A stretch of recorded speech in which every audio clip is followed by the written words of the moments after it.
Welcome to First Wing, a Fourth Wing podcast. I'm Brianna, and this is the start of my Iron Flame journey. And I'm Kendra, an experienced dragon rider, here to help this second year. Just a quick note, this book contains explicit content, including swearing, sex, violence, and death, and so will this podcast.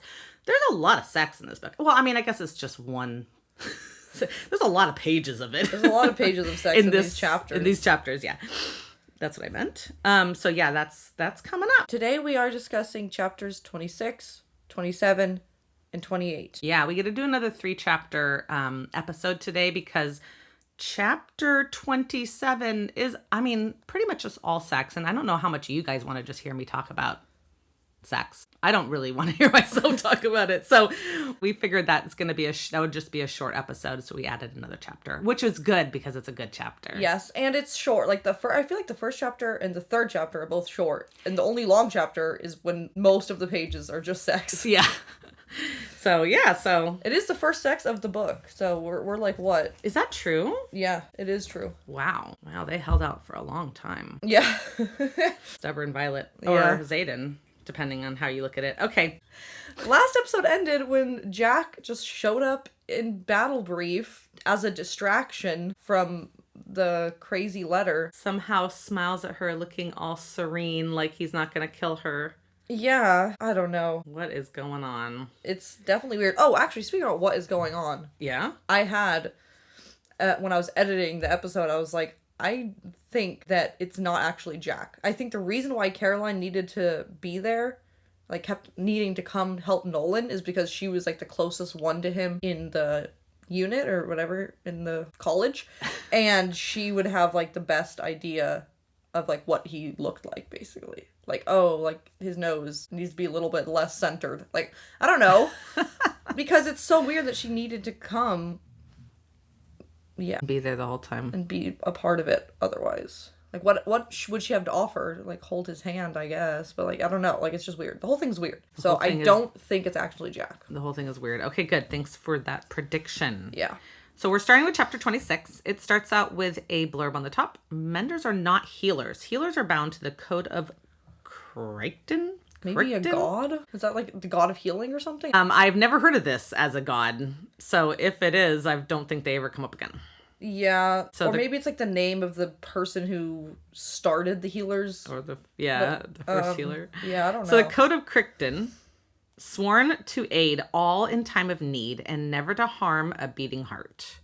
Menders are writers. They're only sworn to the codex. They can as easily bring harm as heal. Right. So this made me think that the reason they were saying this was to be like, was saying that Nolan didn't really heal Jack, basically. Like, he didn't actually help him. Like, all that they were doing wasn't really considered helping. Mm-hmm. It was Could bad. be that.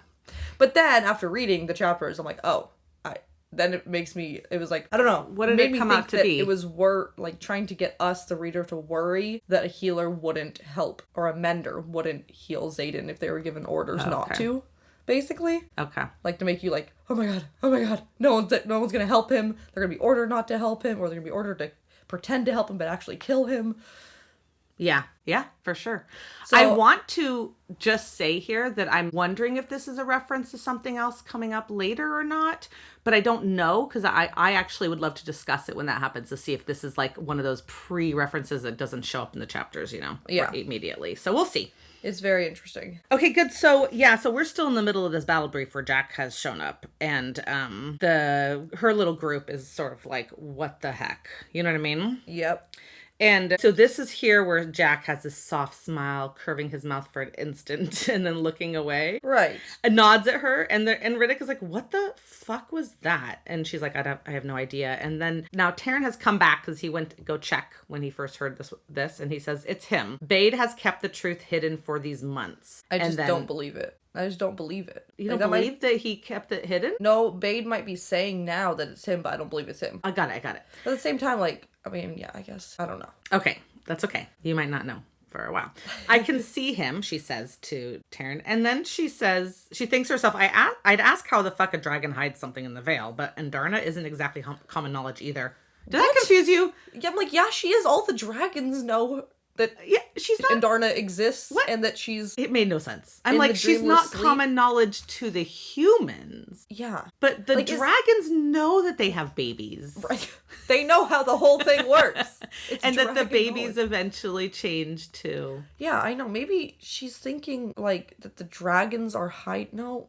Like, the dragons are hiding it from their riders? But that still doesn't make That any is sense. the only way that would make sense, is if she's thinking like, well, somehow they've managed to keep it from the riders. But that doesn't go along with her thought process, which was how the fuck a dragon hides something in the veil, which is only among dragons. But like, it's not like Bade was hiding Jack in the veil. Bade was just hiding the knowledge. Yeah, How yeah, is yeah. that hard? Like, just don't tell people it. Yeah, no, that's true. Maybe what she's thinking is, remember how they got her back? She had already gotten like bigger and turned black. Yeah. And maybe she's thinking that because it happened so fast, she used her powers, and that they hid that from everybody, that it happened so fast. Yeah, because it was like a weird accelerated growth that wasn't Yeah, it supposed wasn't to happen. normal. And it was because she used her powers, and she wasn't supposed to do that. And so maybe that's what's being hidden. It was because Indarna used her powers. Yeah, that's what I mean. Yeah. Okay. So are they really hiding Indarna from like But see, No, because now one she's of the doing other dreamless dragons sleeps. Yeah. told like Riddick, I think it was, like, oh, there's another black dragon flying around. So other dragons do know she's there. Well, no, she's been in dreamless sleep this whole time. I wondered if that was a reference to another black dragon. No. What? No, that was a reference to Indarna. Had to be Indarna. Yeah, that was maybe like right when they after just they showed arrived. up. Yeah, before she entered her dream. And they were maybe whatever dragon saw her or whatever, his dragon didn't know it was Indarna and thought like, that's weird. There's another black dragon. You know, like somehow they've hid her from what's happening. Yeah. Yeah. Okay, fine. Okay, yeah, I can see that.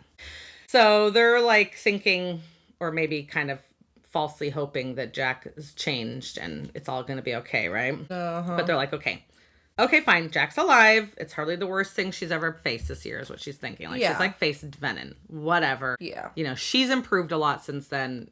It's going to be okay. That's what she's thinking, right? Yeah. So then she's like, I'm fine, everybody, because now they're all worried about her. So now Markham has properly distracted everybody from the whole thing in the first place. And now he goes to this unprecedented attack on their largest outpost. They're saying that they've never had outposts attack this close together before. It also involved 3 drifts. So drifts are Like a group of griffins, So right? like Which we find out 3. later is 7 griffins. I missed and that. I was like, that's a trivia question. Yeah, well, that I missed. Yeah. Even combing through this book, I missed that. So that's, I guess, also new. And then she's like trying to figure out where it is. And she's thinking Pelham near the Signy border is my first guess. But Keldavi along the Breivik border is a close second. Yeah, and I was thinking neither of those places are on the map, so I really doubt it. They're not on the map. I never look. I'm like, nope, it's not going to be those places. Yeah. So here's where the bomb drops. Not literally. But she finds out that they attacked Samara, right? And it was while most of the riot was like wrapping up the day's patrol, so there wasn't that many people there. Uh-huh. This completely freaks Violet out immediately. Yes. And then she drops her shield, which was probably her first She wrong fully thing to do, drops because her she field. fully drops it. I know. Looking... Well, she was dropping it to search for Xaden, even though there's no way she could have felt his bond. But that opened her right up to Taryn, Taryn's who panic. freaks out, right? Yep. And she knows this is not hers, but she's like, it might as well be at this point. Yeah. Devera continues to explain that it was successfully defended by the 3 riders, the outpost, and that Which is it was like crazy, amazing. by the way. Xaden, Well, it's Xaden. I know, he's incredible. Yeah. He even says later that the only reason he even got hurt is because he hesitated. Yes. Crazy. Crazy. He's so strong. And then she literally looks right at Violet and says there was 1 rider severely wounded. Devera is coming in clutch. What? Again and again. No, but for sure, of course, she's communicating to Violet, but why? What's Violet gonna do? Exactly this. She's a second year. She can't control her dragon's feelings yet. I don't know what Devera was thinking here. I'm not even saying she was thinking anything. I think it was just a lapse of judgment. But when Devera left, Xaden hadn't been healed yet, so maybe she really did want her to go check on him. I don't know. I know. I guess that's true. Maybe she was worried that while Xaden was injured, that he was going to get assassinated. Yeah. I mean, that's all true stuff. Maybe she just thought it was worth Yeah. that. Like, yeah. I feel like she wanted her to go. I guess so. I was just like... Yeah. Maybe for a good reason, maybe for a bad reason. We're happy with the outcome. Finally. Okay, so... But interesting. She's like... I mean, you could read it as, like, she's trying to comfort her that Mira's fine. You could be like... because she's, like, only 1... And then she makes it clear that it's Xaden and not Mira. I guess so. But I don't know. I think she wants her to go. Yeah, maybe. Yeah, and obviously Taryn is picking up all these signals too, because he is getting more and more like rage and terror pumped through her veins, right? Yeah. Also, I thought that like this is why Sigale was so angry. Yeah, exactly. That has to be it. Yeah. But she was just angry. Maybe she was angry at Xaden for hesitating. Or she was just angry at the Griffins. And Yeah. like, we've been helping you all this time. What the actual fuck? Which is, Yes. fair. Yes.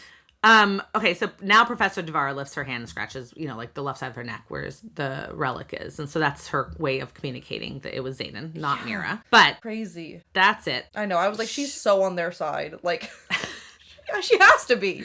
I know, she sure acts. I mean, all these little signs are interesting. I'm I like, feel like there maybe was she's- another sign earlier in something I mean, there's like 100 during of this them. whole Jack thing or during, I don't know. She, she drops her eyes. She looks this way. She like, there's constant, Yeah. I'm like, maybe she's even in the rebellion because they did have a contact at Basgiath, remember? Mm-hmm. That like sent Brendan that letter. Oh, yeah, it's true. Like maybe she's fully just in the rebellion, but it does seem like she was acting completely normal last year. This year she's all weird. Yeah, that's very true. Violet now is like, she says there's no reality outside of me being there. Here doesn't mean anything doesn't exist. So she grabs her bag, she runs out. Professor Markham yells after her, and he yells, "You do not have leave." Yeah. She's not listening. Nope. And I was like, please put your shields back up. Because I was worried that she was going to like run into someone on her way out, or that like Dane or Varsh or someone would be sent after her as she's running out. Luckily she only runs into Bodhi, but I was like, please put your shields back up. But no, it's too late for that now.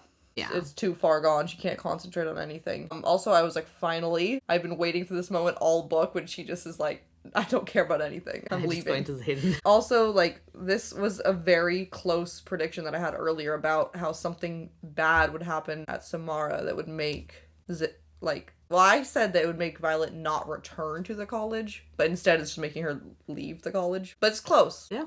It's close. Yep. Okay. Well, Taryn says get to the courtyard because they're both thinking the same thing. He's not going to wait for her to run to the field. Also, probably thinking the fact that if she's running to the field, she's going to fall 25 times. Why? Wait, no. Sorry. Are you That's reading Bella too much from Twilight. I'm like, Violet's not that clumsy. Oh my goodness. Oh my gosh, guys, I'm rereading Twilight. All right, so Violet's not going to fall down a bunch of time, but it will take her a while to get to the flight field, so he's just going to land in the courtyard. Yes. Oh, this is where Bodhi catches up with her, and he's like, I figured you're, not stopping to get properly attired, so he gives her his flight jacket, which is hilarious, because at this moment, you're not thinking anything wrong with it. Like, what a nice guy. Yeah. Until you're like, oh, this is a plot device to make Xaden Such jealous. a mate reaction, right? Isn't it? I know, they really are like that. I know. Anyways, she says to Bodhi, I can't stay, I can't explain, I can't be here. And he says, it's Taryn.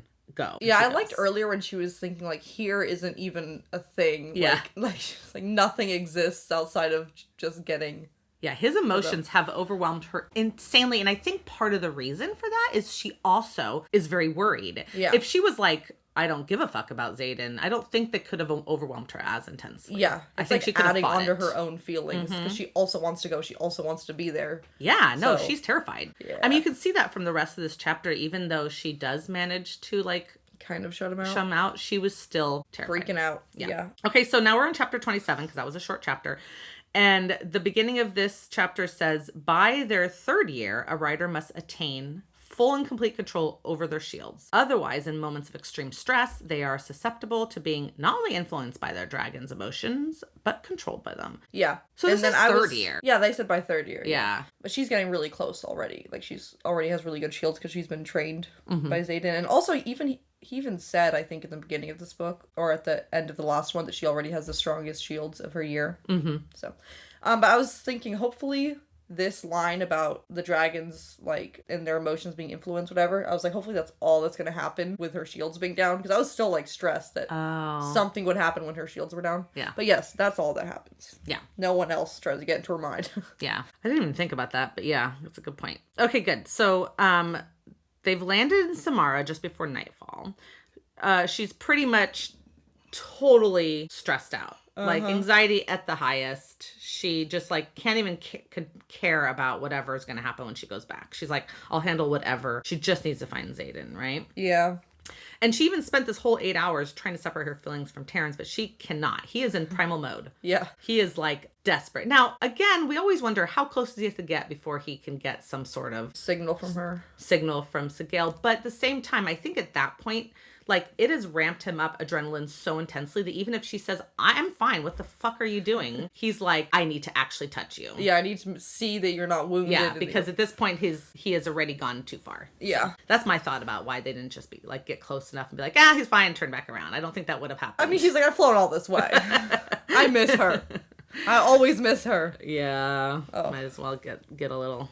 And then she's also thinking, like, if I don't set eyes on Xaden in the next minute, you know, she's like, she can't, like, think beyond that, right? Yeah. Okay, good.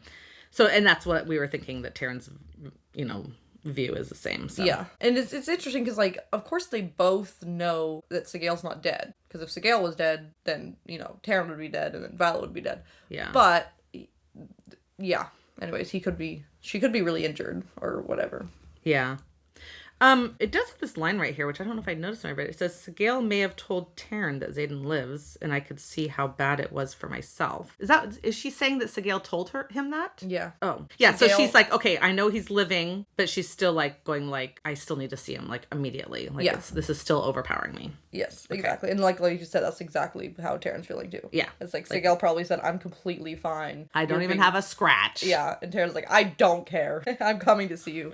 Okay, good. So the minute she's able to, she's like running in there. She can see like, I mean, everything's a disarray. You know, there's like masonry like fallen over. There's scorch marks on the wall. Mm-hmm. Like it's obvious the flyers have breached the perimeter. Yeah. Crazy. I was thinking, what was the exact line? The scorch marks on the northern wall. When they talked about the scorch marks, I know they could be from the dragon fire, but because there was only 3 people at the outpost and one of them was definitely Xaden, I wondered if maybe even Wyvern had showed up. Because they would also make scorch marks. Yeah, but no, it doesn't seem like that's the case. There's no sign of it, at least. Well, at this point, I didn't know if Xaden was going to be okay, so I wasn't sure. Like, maybe they had breach and now the 3 people who defended this place are now going to be murdered by leadership to keep it quiet. I see. That's kind of where I was thinking at that point. Yeah. Yeah, they have a whole triage station set up. It's just a bunch of infantry because, you know, poor infantry. They're the ones that get it, you know. And she can't see any Black Rider outfits. So she keeps going. Mira sees her and she's like, what are you doing here? You're not supposed to arrive until Saturday. And then Violet's like, are you unharmed? Yes? Good. Where the fuck is Xaden? And then this is when Mira is like figures it out. She's like, you don't have leave, do you? Gods, you're gonna be so fucked when you get back. Then she's like, okay, he's in the sparring gym. From what I hear, your man is the reason we still have an outpost. And it's just nice that Mira isn't yelling at her or doing anything beyond like, shit, you're gonna be fucked. Okay, fine, he's that way. Yeah.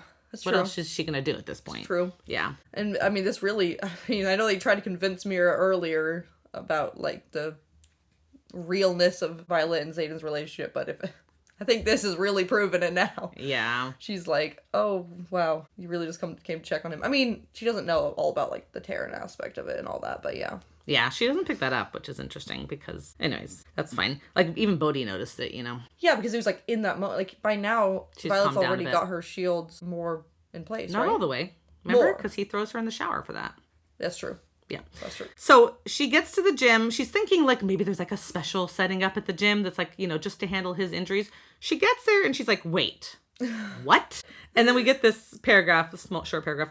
Xaden is on the mat in his short-sleeved, muscle-hugging sparring uniform. He has both his heavy swords out, metal clanging against metal as he spars with Garrick. Right. I literally thought this was fake. Like, it was a projection. I was just like Violet. You're just as shocked. Not convinced that he was okay until she was, like, touching him. Oh my goodness. Because I was so certain that the whole reason Devara had warned her was because, like, something insane was happening. And he's just like, fine. He's, like, totally fine. He is literally beating Garrick. Yeah. Who I don't think was injured at all. No. There's no sign of that.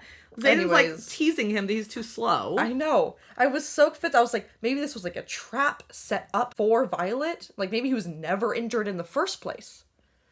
Like I was literally going down like 100 rabbit holes, but I was like, would Sigale really let that happen? Like I know that Sigale is like indifferent when it comes to Violet, but I'm like, would she really let like a whole trap be set up for Violet and not warn them the second they got in range. Nah. Like, it's a trap. Yeah, she So, wouldn't. anyways, I was like, I was like, it's not Xaden, it's fake, it's all fake, something's fake. But no, we're fine. We're fine. We're fine. God, she finally takes her first full breath since leaving Bezgaeth. Mm-hmm. And then she's thinking to herself, hands on him. I need my hands on him. Yeah, and I was like, yeah, I also will not believe it until that point. So Xaden is looking just fine in more ways than one. And she's just like, I'm a fucking fool for letting my emotions run amok, for letting my love for him overrule my common sense. That's on me, not Taryn. So that's the point where, like, it's like her. She knows that she's also at that moment. Right, because if it was just Taryn, then the second Taryn saw Sigale, then she would be fine. Yeah. Right? Maybe. Sure. Because then, his emotions... Well, I don't know. She's still got his adrenaline running through her for whatever reason. So we'll see. We'll see what it says, but... That's true. But, yeah, because she says right here, but the wildness I can't breathe through, that's 100% Black Morningstar tale. That's Taryn. Yeah. And I can't break free, can't raise my shields enough to own myself. Yeah. So she's like, it was my love for him that overruled my common sense. But this crazy inability to, like, breathe through the terror is still 100% Taryn. Yeah. So adorable. And I don't know what he's doing right now with Sigale. I mean, is the same thing that's going to happen this chapter? Or is he just, like, seething in anger about the fact that she was like one of the put three people into there, danger and is griffins. just, I don't know, pacing around her and peeing a circle around her. Yeah, I think the anger that, Xaden voices later about the griffins attacking and stuff. I mean, Taryn's also super involved in this rebellion. I mean, he literally carries the daggers every week. Or every but 2 how weeks. much, I always wonder, is he as involved, like Sigale is definitely involved, and she, like, bonded purposely with this person who she knew. Yes. But was he just like, okay, listen, I'm here for moral support, and didn't actually get involved until I don't know. I feel Violet like he makes came it in? clear I that don't know. he at least very much agrees with what they're doing. I don't know what he was doing. Oh, when I think he wasn't totally bonded. agrees too. In my head, he's like, I'm here because my girl wants to stand up and make a stand, and I agree with her, but, all I care about is her, and the whole world could burn down. Like Percy Jackson in the new season where he says, I would burn it all down for Annabeth. Yeah. This is Taryn. He's just like, I don't care. Is that why it says burn it down on the cover? That's what Taryn... Yes, that's Taryn. This is the Empyrean series, guys. This is not the Xaden and Violet series. That is Taryn being like, I would burn it down for my girl. Yeah. We see that here. Yeah. Okay. So I think he's like, I would think maybe he's like, the anger he's feeling and the adrenaline is like so angry. Like, for all Sigale and Xaden are doing, they have the audacity to come and put them in danger and all this stuff. I also really need to say this. Is anybody listening knows my reference to peeing a circle around Sigale, that reference? If they know what book that comes from, you gotta go on the Instagram and comment for me, because I need to know who out there is reading the same books I read. It's a very popular series, but it's an older one. I strongly believe that Taryn is still 100% affecting her, right? Yeah. So then she steps in Xaden's line of sight, and at first I thought he was gonna get miss a swing that like Garrick was gonna get him here, but instead he spots her and then just punches Garrick in the face. He's like, oh no, he doesn't. He hits him in the face with an elbow, but he just knocks him out. He's just like, never mind, we're done. I'm ending this. I'm like, Garrick is supposed to be amazing. Yep. And he just does that. I love it. I love it. Xaden is it's like Rhiannon said, he's the most powerful writer. And not just from his power. Second only to when Violet eventually gets there. Eventually surpasses him. Yeah, but he'll always be able to fight better than her. Yeah, sparring. Yeah. For sure. I mean, she's just smaller and weaker. Yeah. Naturally with her disease or whatever. Yeah, with whatever's going on with her body. And then he's like, what are you doing here? Violence. Are you all right? And then she says, what am I doing here? I bite out each word as my eyes rake over him, looking for the wounds Devera spoke of. Did I misinterpret? Oh my God, I have a hard word. Misinterpret her gesture? Did I really just fly here for nothing? My hands began to shake. I have no fucking clue. Yeah, and I was like, okay, so he either was involved in it and then he was mended, which that's actually what happened. But I was like, or Devar made it up on orders. I couldn't believe she would just make it up for the fun of it. But maybe she was like, maybe Varsh is really trying to get Violet in so much trouble that He's he like, has a drop a reason. hint so that she can run away. I mean, that would be very, what's it called? Kniving. Well, that's very Varsh. Like, Very Irish, he yeah. would do that, but I was like, I didn't know. Yeah, that's interesting. That's an interesting thought. I mean, it's a, like there's like options here, of what's Yeah. really happening. But he did get her, and he was mended. Yeah. And I think he explains how bad it was. He would have lost his arm. if she just found out, if she had only seen him, And then left. covered in blood, whatever, it might be different. So Yeah. And then he's like, so he answers, "This isn't you," and she's like, "I know that. I can't get him out." He picks her up. And then he walks her straight into the gym's bathing chamber and basically just puts her under cold water. Yeah. To like shock her into To shock her, yeah. being able to get control of herself. And then orders her to put her shields up. And she like basically just starts shoving those bricks right into place. And then she manages to get the Terran's emotions dull enough for her to like have some control. Yeah. So she's got it under control now. And then Xaden's like, "What the hell happened that they gave you leave to come early?" And he's like, she's like, "They didn't give me leave." And he's like, "You didn't get leave?"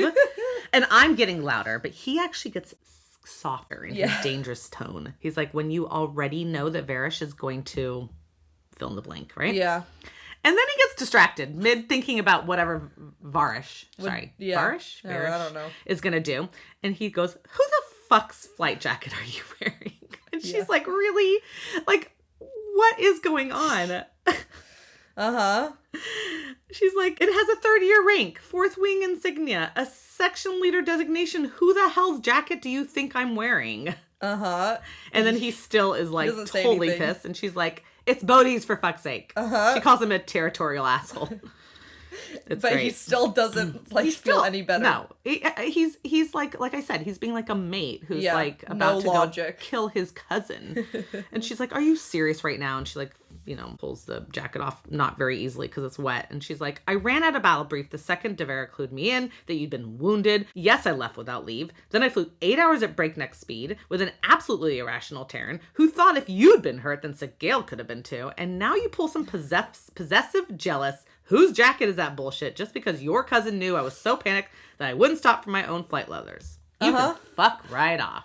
Yeah, and his response is just, "You were worried about me?" Oh my god. Xaden. Yeah. That's all he got out of that. Yeah, Like, that's all he got out of all of that. You care. Yeah. She's like, "Not anymore, I'm not." Yeah, you totally stole her, probably. Anyways, he was like, "You're worried about me." And she's like, "Do you think this is funny?" And he's like, "Nope. You seem a little angry that I'm not at Malik's doorstep. Would you rather I be bleeding to get death in the infirmary?"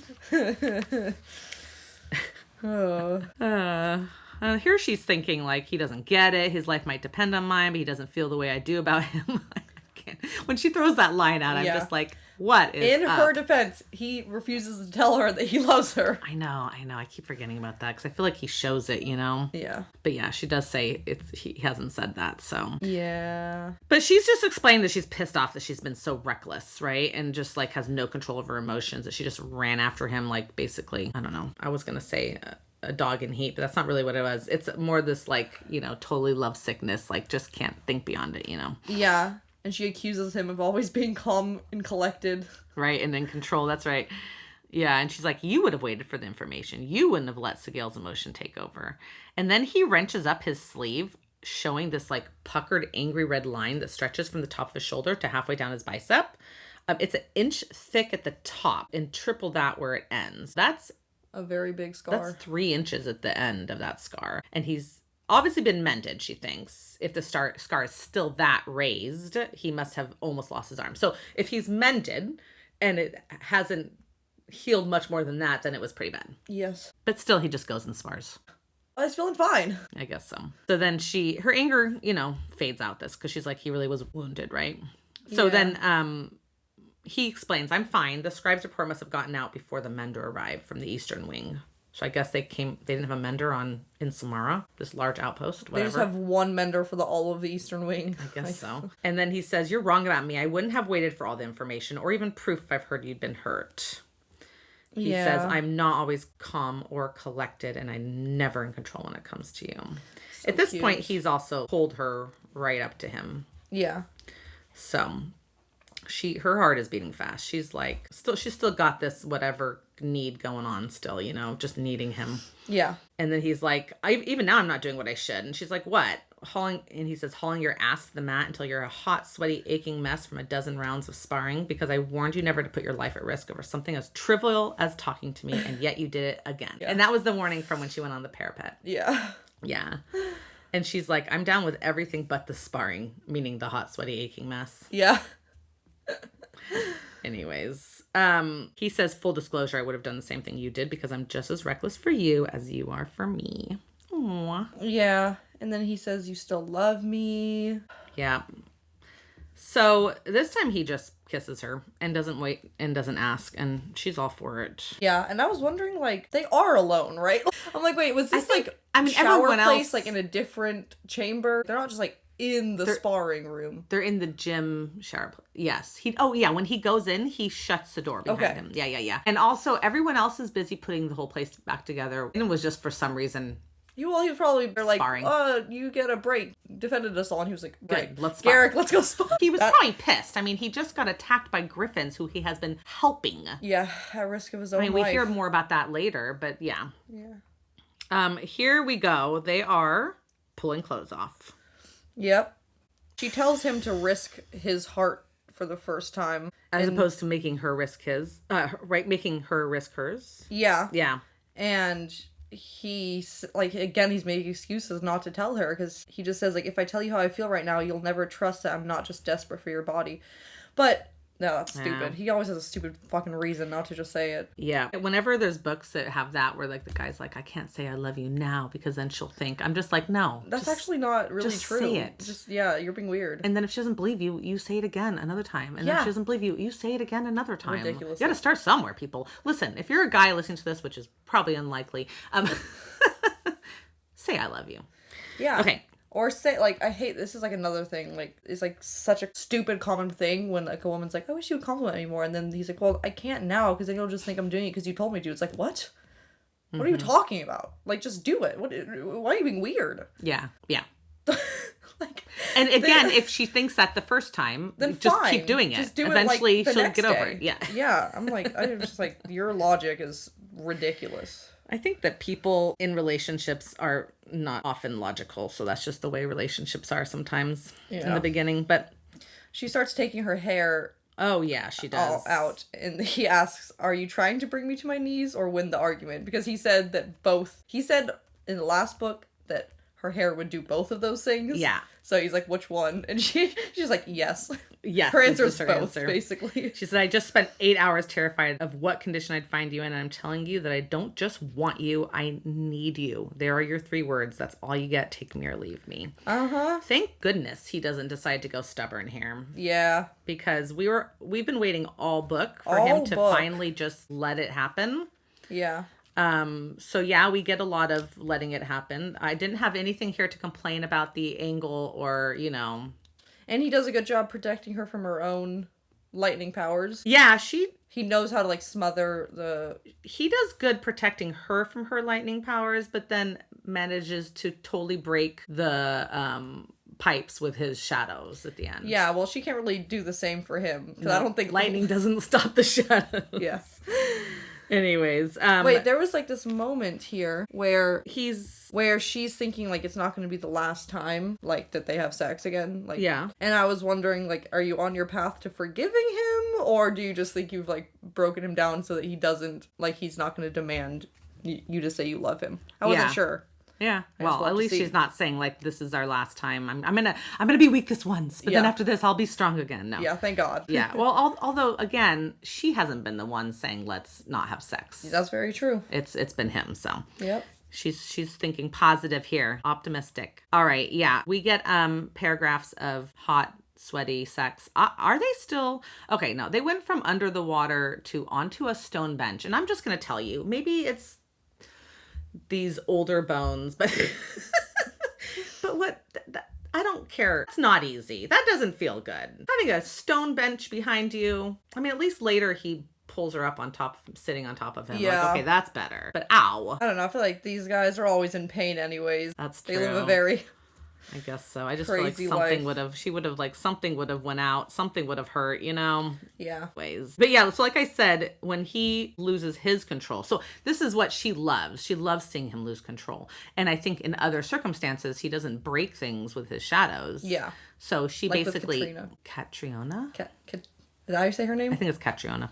We'll look at when we get to that. But yeah, no. So she loves knowing that she's the one to do that, and that is basically this is where it says something about like the shadows like blasted through the room. It says rock cracks and water bursts from the aqueducts. Now I continue to read this, going like, are they going to do anything about the water that's just spurting out everywhere? They just like walk away. Yeah. Like, okay, cool, let's go. Well, not our problem. Little thing's part of the attack. It's fine.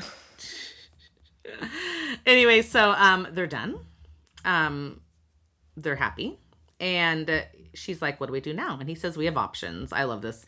He's like, first, we can stay right here and go again. Second, we can clean up, get dressed, and sneak up in my room where we can go again. I was like, yeah. Go and to then a bed, please, guys. For the love of God. nah, they're going to go to his room and go against the door. Or third, we can clean up, find a water wielder to dry our clothes. When I heard water wielder, I thought, yeah, to fix the aqueducts? No, to dry our clothes. When I heard water wielder, it made me remember the air CPR guy. Remember, I was guessing. Oh yeah. And then because now he was we know, a wind wielder, right? Yeah. Okay. So then I'm like, so is that what else would a wind wielder be doing, helping with Jack, except for that? I happen to know. Yeah, but I'm like what? I don't know. I can't imagine how else an air wielder would be helping bring back a. Unless he's made out of wind. I don't know, man. Hey, a water wielder is good for like when someone drowns, they could just like pull the water out of their lungs out their. Sorry, I just thought about that. Because you're talking about CPR. Yeah. So, anyways, he says, find a water wielder to dry our clothes, get you into one of my flight jackets, one of his flight jackets. Yeah, get you out of and no fly, more boaties. No, and fly to the rendezvous to drop the daggers. And before he's even finishing, she's grabbed her clothes and she's like, of course I'm going with him. And he's like, I'm guessing that's a no to options 1 or 2. He's disappointed. That's really funny. End of that chapter. Yeah, I'm like, well, if you didn't want that to be an option, you shouldn't have said it as an option. Come on. He should have just been like, our option is here or bed, and then afterwards said rendezvous. But he's also at the same time trying to be responsible. He probably is supposed to be meeting them, right? Yeah. Also, suddenly, I don't know, nothing specific reminded me of this, just thinking about the storyline. But I suddenly remembered that during presentation last book, Violet and Rhiannon, when they were speaking about Venom, were doing it in front of the dragons. Meaning they were doing it in front of Indarna, because Indarna was there for presentation. Yeah. And it was just such a like random thing. I was like, oh my gosh, she probably definitely heard them discussing these myths, quote unquote. Mm-hmm. I don't know how much Indarna knows about all of this yet. We like, weirdly enough, book and a half in, know very little about Indarna. I know. So I don't know, but I just was like, oh my gosh, that's actually really interesting. They were speaking about that in front of all the dragons. Yeah, and I wonder, I can't think, I mean, it's a long walk because those are huge dragons. I don't know how far they were. I don't know also, like, how good is a dragon hearing? Probably really good, I would guess. Is one dragon hearing it and saying, like, oh, hey, guys, they're talking about this, you Potentially. know? Yeah. Anyways, that's a good thought, though. Super random, but I was like, oh, well, that's interesting. I wonder if that had anything to do with anything, or it just was a coincidence. Yeah. Okay. So a little blurb on the top of chapter 28. It says, Griffin writers are not capable of producing signets. They are not powerless. In fact, some would argue that they've honed lesser magic, especially mind work, into the deadliest weapon of all. Underestimating them is an error. Yeah, so I found this interesting. Yeah, I find it interesting too. They talk about honing lesser magic too. So that means that mind work is a lesser magic? What is mind work? Like shields? Is that what that means? What is mind work? Oh, well, there's things. I didn't really know what that was. I was like, just thinking, well, there's like whenever shields. we get to any sign of mind work when it comes to griffins, let's talk about that because I'm confused. They're talking about lesser magic as opposed to signets. They're talking about how and we know that they can do lesser magics like open and close doors, or which is just Alohomora, or use like ink pens, yeah, which is apparently magic. I think maybe even like turn on and off lights and stuff. Shielding. Shielding's like physical shields aren't your signet, right? That's right. What? Like the protection. Physical?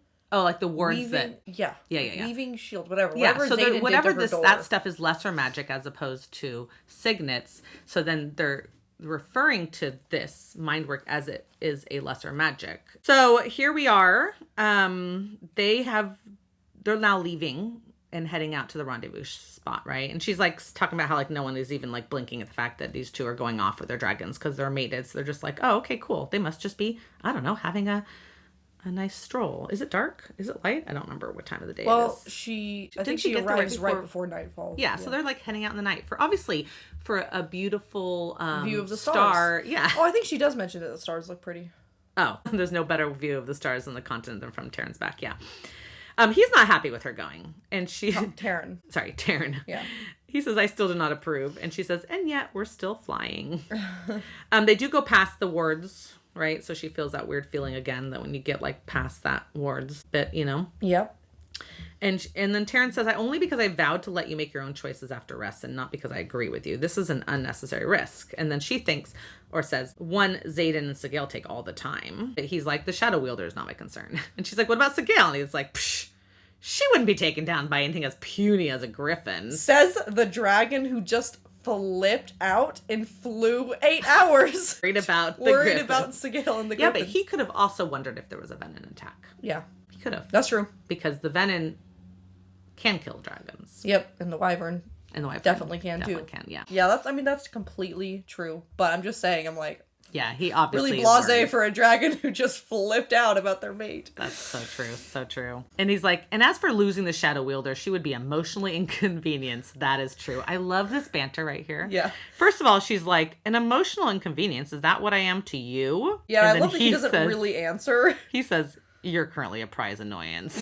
but oh no, what was I? Oh, because then she says in her head, she says, if so, then we don't need to worry that my death would cause Taryn's or Sigale's and Xaden's. But I'm also thinking the opposite way. He's basically saying that Sigale's not going to die if Xaden dies. Yes, but she's saying that if she is only an emotional inconvenience to Taryn, then Taryn wouldn't die. Yeah. No, I know that's what she's saying, but yeah. I'm just saying my attention was stuck on the other way around. Like he seems to be indicating like, man, if he dies, we'd be fine. She'll be fine. Yeah.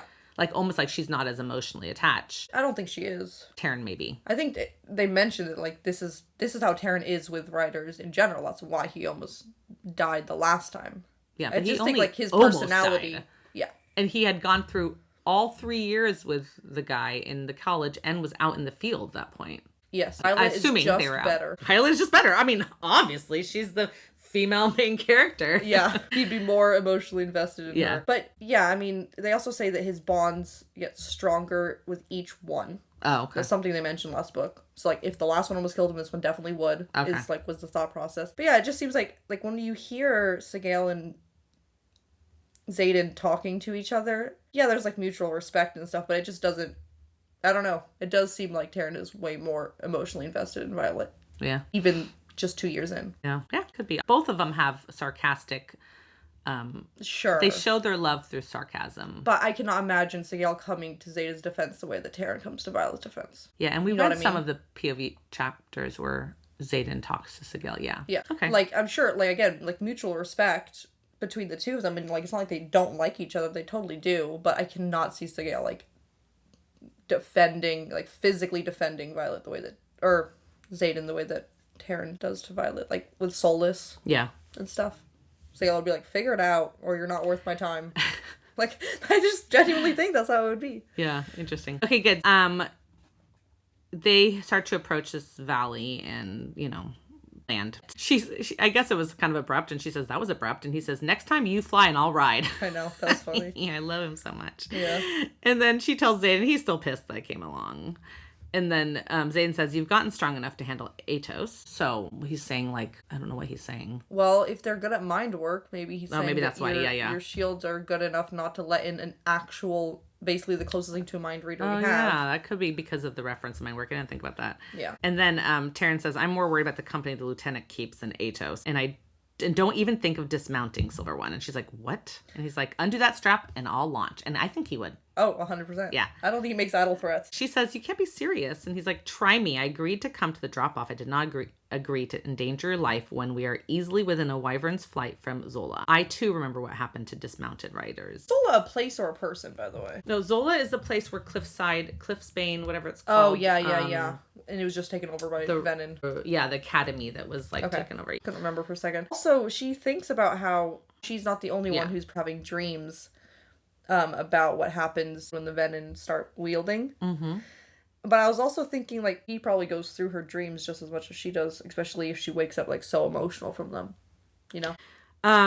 Okay, so Xaden's saying, "Don't worry, you'll hear everything from up there." And then this line, which you did not mark, but I just have to ask. It says the guy whose dragon isn't putting him in the corner. Did you think about don't put baby in the corner? Yeah. And I'm like, is that a reference to Dirty Dancing? Or is that just like a common thing to say? I mean, putting someone Nobody in the corner... puts baby in the corner. No one puts Violet in the corner, except for Taryn. He sure does. And probably Xaden. He wants to. He wants to, yeah. Yeah. Anyways, I just thought that was... I don't know. I read that, and this is my first time actually seeing that and going like, wait, don't put baby in the corner. Okay. Okay, yeah, so whatever. She's fine, I'm gonna be up here, you know? So then it says 7 griffins. Yeah, yes. What? I just didn't... A full drift. Oh, yeah, but no, it does specifically say a full drift. Yeah.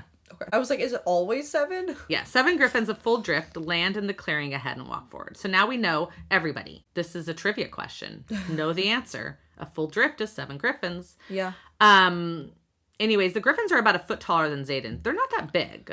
No, so they're like 7'4" or whatever. Yeah, they're like a large horse, it sounds like. Yeah. Which is kind of cool. I like that. Yeah. I want a griffin. I want a griffin too. Yeah. And we already know like what griffins are made of and stuff. Have eagle, have lion. Yeah. So, but she does see that they have razor sharp beaks. Obviously one of them, I'm pretty sure, or the claw got his arm, you know? Yeah, definitely. Unless it was a sword. Oh, it could have been a knife. No, it's too big. It was too big. It was I'm a claw pretty sure or a beak. And then she's like, says to him, "Please tell me you recognize them." Like she wants to make sure this is the right people who have shown up, you know? Yeah. He's like, "You will in a minute as well." Did you think something of that when he says you'll recognize them in a minute? No, I just figured it was that lady, like the same one, because she was the only one we really got introduced to. So right. Yeah. Yeah. So, and you're right, because the 3 of them walk up. One of them is the veteran that came, you know, came to see them at the lake and then fought with them at Rastin. But she doesn't recognize the man. She mentions that, you know, it's not the same guy. This one doesn't have any malice in his eyes. He doesn't seem to be like hating her for already, you know? Yeah. We find out her name is Serena. So this is the name of, I don't know if we found that out before or not. I don't remember. Serena is the girl, the same lady who was running the last drift that almost all died. Yeah, I think so. Yeah. Then it mentions this younger woman walking on Serena's right, and that she shares enough of the features that they could be cousins or sisters, right? Yeah. Explains her glossy black hair, you know, very beautiful. Someone that you'd expect to either lead positions in a king's court or be on stage. Yep. And then she notices the way she looks at Xaden isn't just doe-eyed. There's an unmistakable longing there. And then it's like basically the way she thinks. I know, and I was the way like, she feels. Oh, there's always someone to be jealous about. Yeah. Like last time it was Imogen, but then it wasn't. So I wondered before we got her name. I was like, is Violet just reading too much into this, or is this like actually something? Right. It's actually something. Sure is. Xaden goes right at them with like, "Do you want to explain what the fuck that was about? Because one of your griffins nearly took me out. If we didn't have a mender nearby in the eastern wing, I'd be down an arm because I hesitated, thinking it might be one of you. I thought we were on the same side, but I won't hesitate if it happens again." Right. So then it says it was a griffin. Yeah.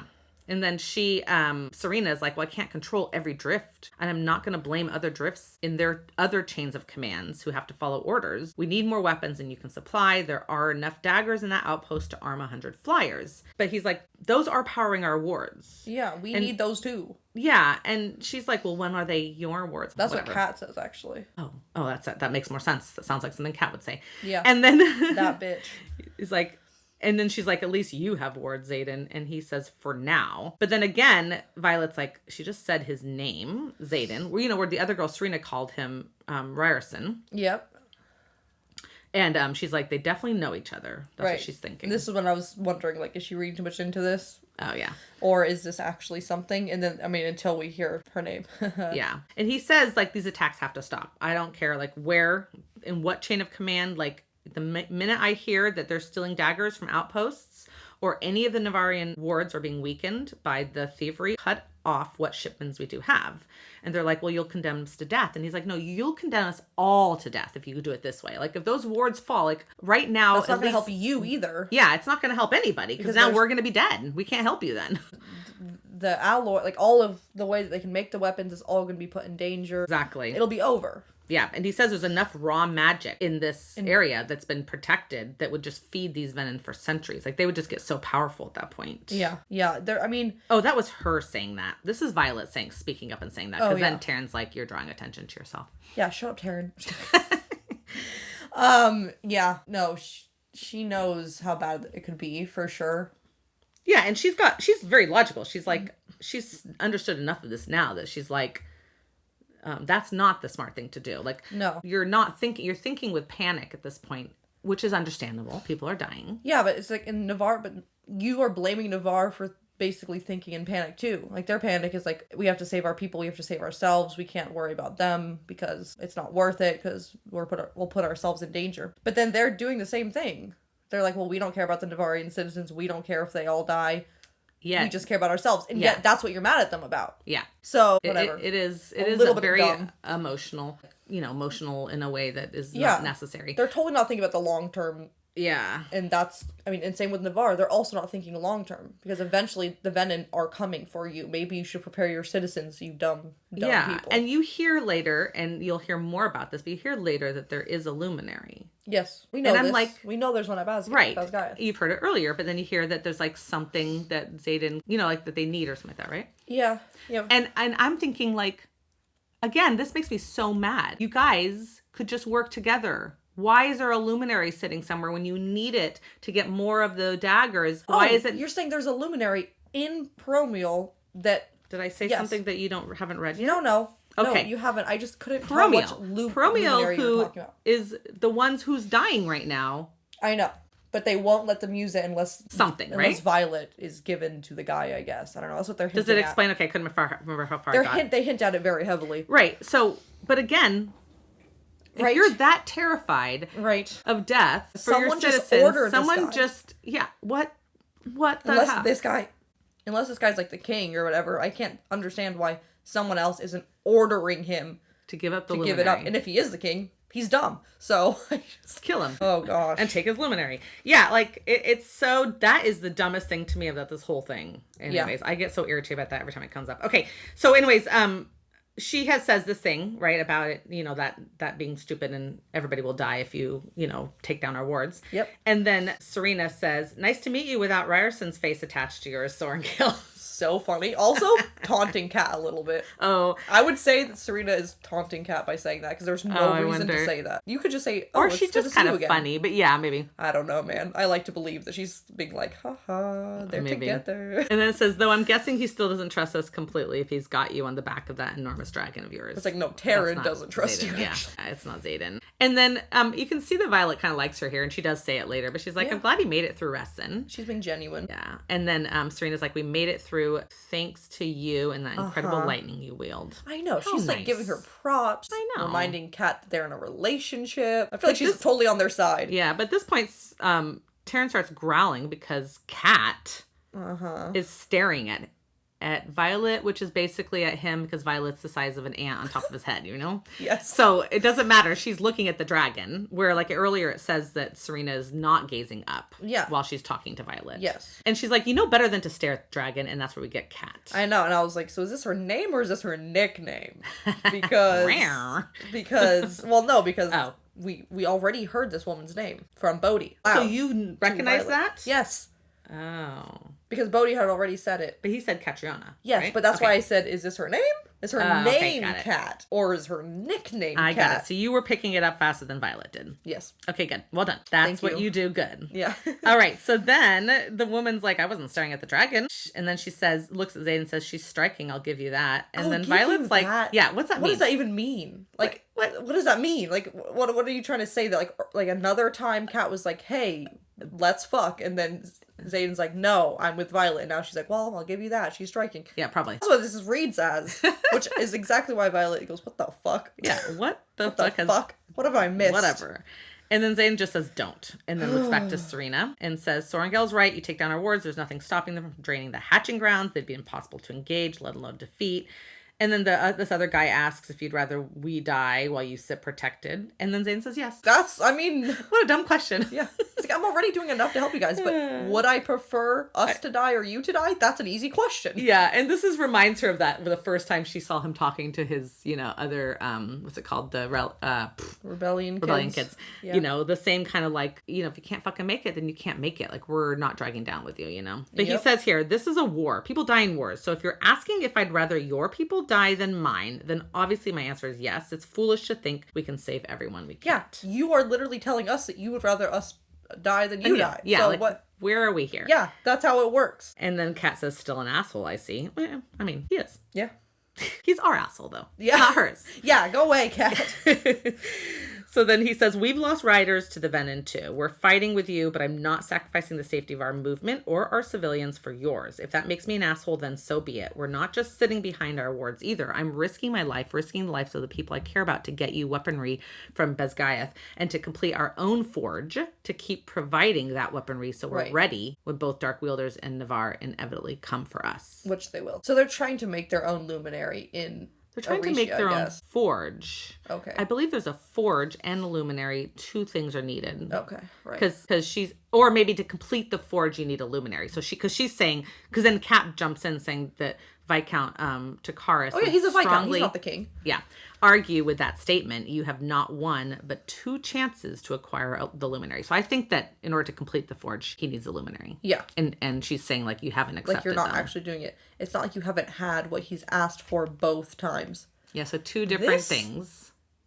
Is ridiculous. Two different requests that he's had access to and has refused. What is it? Like Indarna and Violet? This is, I mean, obviously one of them is Violet, right? Right? Well, because Kat literally says you're willing to let our entire kingdom fall prey to those monsters because you're what? Smitten? Please, I know you better than that. No, you don't. But also... Obviously she doesn't. Right, so if it's not Violet, it's something very heavily to do with her personally. What does he want? Like, how? Why? What? How? Why? And what? Is it because she's a lightning wielder? Is that what they want? They want her, like, captured and working on their side at all times? Like, that's the only thing that makes sense if it's Violet specifically that they want. They said that he has had... It's not like you haven't had what he's asked for both times. Both times what? Both times that he's met up with... That he's offered the luminary in exchange for something. I guess so. Yeah. So this is, like, a more recent development then? How recent was it at the beginning of next book? Do you remember the beginning of this book when they're talking about the luminary and he's like, absolutely not? Yes. Yeah, so whatever he's offered at that point, he's saying absolutely not. So there's been two different things asked for here. Yeah. Yeah, you'll find out. Crazy. I mean, you can guess. I'm crazy. sorry. That's what you're doing here. You can guess, but... Well, I have kind of guessed Violet here, yeah. But I don't know why, but... Oh, God, she sucks. Because you're smitten. Shut up. And she's like, I know you better than that. As Shut if up. he couldn't be smitten. I know. Anyways, so Violet asks him in their mind what she's talking about, and he's like, nothing of any consequence. What a stupid maybe thing you to should say. be fucking telling her this. If they want her, specifically, and then she says, this is very consequential. Yeah, Taryn agrees with you because he chuffs. Yeah. Whatever that means in dragon language. I really hope he's like, because he promised he wasn't going to keep big stuff from her. So if Taryn knows what it is, he should also be telling Violet. I don't think Taryn knows what it is here. He just is like, knows that he's saying like the nothing of any consequence. He's like, yeah, whatever. Obviously there's something to note here. And then she warns Xaden, and we'll be discussing this later. So then that's all in their head. Yes. But Xaden's still talking. He basically dismisses. He's not interested in talking to Kat. He dismisses her with the one line. He just says, you know nothing where she's concerned. And then he looks back to Serena and says, the forge is our highest priority. As soon as we secure a luminary, we'll be operational and able to supply you in full. Maybe they would want Indarna because they could use her powers because she's a child. No, you know what I mean? Because like it doesn't work the same way. Yeah, but she's gonna wake up from the dream. Oh yeah, but do they know that? Yeah, they don't know anything. Anyways, I don't even know if they don't even. I don't think they even know that she is a child and has powers. No one knows this, right? Yes, that we're aware of, at least, right? That's a great point. I'm just thinking, like, the fact that the book is like making you really believe that it's specifically Violet. I'm like, does that mean it's not? Like, they're kind of leading you a little astray? Or is it actually just I don't know. fully her? But literally, once they secure a luminary, they'll be operationally able to supply them in full, and they fucking won't give him the luminary. I'm still so mad at that. I've been mad about that every time I read these books. It doesn't make any sense. I don't understand it. It's just ridiculous. So anyways, he says, we have the rest of the materials we need to begin, and that's all you get to know because you're right, Serena. I don't trust you. Until then, there are 23 daggers in these bags. And then she says 23, like she must have known the exact count she was going to get. Which would be 24, I guess. I guess. Because he's like, I'm keeping one. Yep. Take all of them or leave them, he says. And then either way, Garrick will see your next shipment is delivered at the appointed location. And then he explains to Violet that the appointed location is Asabine. He wasn't trying to hide it from her. He's just not repeating it in front of the rest of her drift. Yep. Know? Like, she knows what it is. But yep. And Violet's happy with that. Like, he is, like, trying to be honest here. I feel like he's trying to distract her from the thing he's not saying. He's like, oh, don't worry, I'm being completely honest with you. Totally. About this thing that is actually inconsequential. Yeah. Yuck. Yeah. Serena points out that there's like maybe a year till these Venin are at the border, which we know is going to be, or we know that Brennan thinks is less. Yes. And she says, we're all that stands between you and them. You know that, right? Are you still hiding your head in the don't tell us too much in case we're interrogated sand like you were last year? And then Xaden just says, we know. We'll be ready. Will you be? I mean, you will be if Violet does her plan, but otherwise you guys don't seem ready enough. No, not at all. Anyway, so she's like, okay, I'm going to try to lessen these attacks, right? But, you're asking our forces to believe inspectors?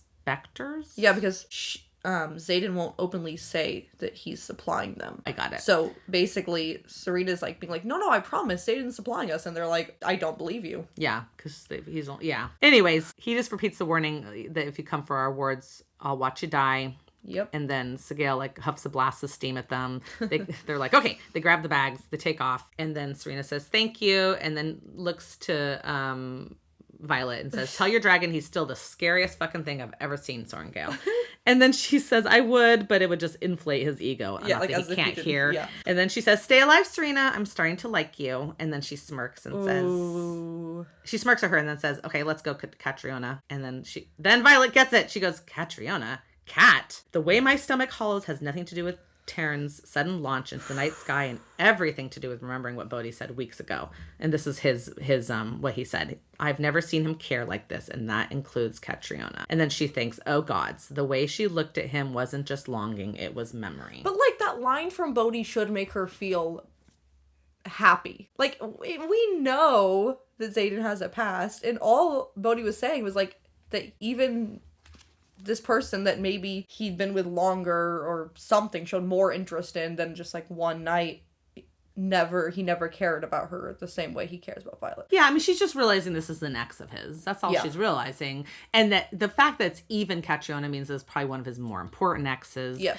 But that we'll see. You don't get to see that how he had a relationship of any sort with a flyer. Yeah. But like in a way it kind of makes sense for Xaden because it's like someone he feels like he's not to hide anything from and he can be honest with. True. But like, how did that start? Yeah. Like, you're just like dropping off a shipment and you're like, parents, you're hot. Yeah, or his parents. Yeah, I guess. Like, maybe they were connected to her family. I keep forgetting how old he was when his dad died. 17? 17, because they started out 20. Yeah. It was 3. I think so. 3 years before he started, or 6 years before she started, or whatever it was. Yeah. Yeah. So he was 17. I mean, for all we know, they could have been working with the Flyers before because of the rebellion that was already started. Had some kind of, it could be a while. He could have known her for a while. It's hard, It's hard to say. I do believe we do find out more. I mean, we do for sure. And I don't remember all the details, so we'll find out together. Yeah. This book moves so fast that I have it's hard to keep track of those little, like that conversation with Bodhi, and then she's like, I'm totally going to mention this to Xaden. And then when we get to Xaden, she totally doesn't mention it. And then I completely forgot all about it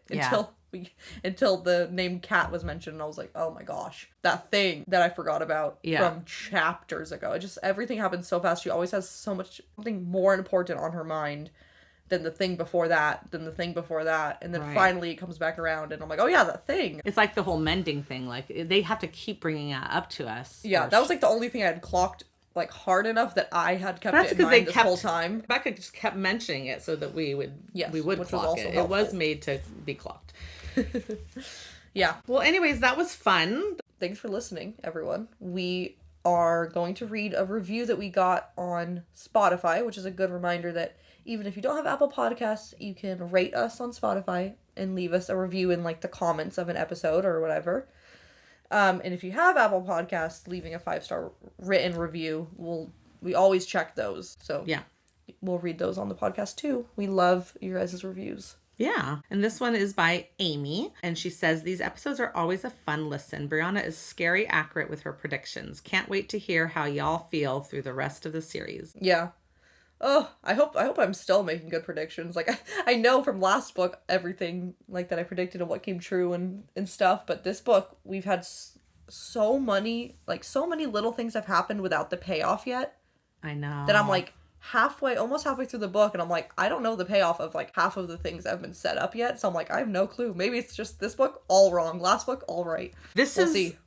This is where this is the point in the book where I get so excited, and it's hard not to just keep reading. Like it was that's why I kept looking. So I was like, oh my gosh, are we, so it's getting more exciting. There's like more, it's building up to more and more good stuff. So it's going to be harder to, in a way, to like, not record like a whole bunch because we're going to want to find out what's next, Definitely. Yes. Yeah. I'm very excited. Yeah. Okay, good. At some point in this podcasting feed, we're going to post a bonus episode from our time at MegaCon. Yes. Yeah, I mean, because again, we're recording this before MegaCon, but it's literally going to be happening next weekend. So by the time this comes out, it's going to have been a few weeks. So look out for that in your feed. It's not Fourth Wing specific. It's like a Mad Libs, choose your own adventure, romantasy, fanfiction panel. But it is entertaining. So it's a Fourth Wing meets Throne of Glass meets ACOTAR. So yeah, so there'll be some Fourth Wing references in it. And I don't think there'll be. We should actually mention this at the panel. I don't think there's going to be any spoilers, particularly on any of those books. If you haven't read them, they'll just be names of characters. It'll just be names of characters, and we might laugh like, "Oh, that's so funny. That person's not usually like that." Yeah, that's about it. So next episode, we will cover chapters 29 and 30, and maybe 31 if it works out. We'll see. We'll see. All right, join us next time, writers. Bye. Bye.